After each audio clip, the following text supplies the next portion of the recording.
Donald Trump ক্ষমতায় আসার পর থেকে এই জল্পনাটা দানা বেঁধেছিল যে যেভাবে বাইডেনের প্রশাসন অস্ত্রশস্ত্র অর্থ নিয়ে সমস্ত কিছু নিয়ে ইউক্রেনের প্রেসিডেন্ট ভ্লাদিমির জেলেনস্কির পাশে গিয়ে দাঁড়িয়েছিলেন, ডোনাল্ড ট্রাম্প কি সেভাবে দাঁড়াবে? কারণ ডোনাল্ড ট্রাম্প কিন্তু বারবার একটাই কথা বলছে, America first, American first.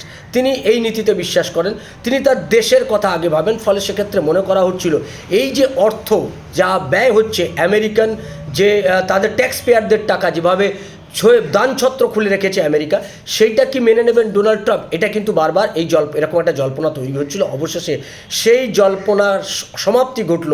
Donald Trump ঘোষণা করে দিল যদি খনিজ চুক্তিতে জেলেনস্কি সই না করে তাহলে জেলেনস্কিকে আর কোনো রকম সহায়তা আমেরিকার পক্ষ থেকে করা সম্ভব নয়।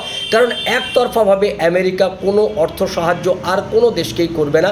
তারা ইউএস এইডের ব্যাপারেও এরকম একটা কড়া সিদ্ধান্ত ডোনাল্ড ট্রাম্পের প্রশাসন নিয়েছেন।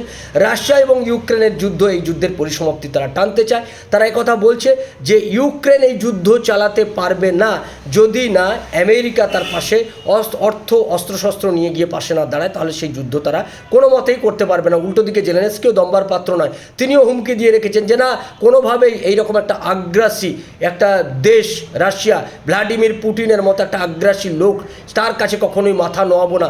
ফলে তিনিও ট্রাম্পকে বলেছেন আপনি যে ভূমিকা পালন করছেন তাতে গোটা দেশ বিশ্বকে আপনি তৃতীয় বিশ্বযুদ্ধের দিকে ঠেলে দিচ্ছে।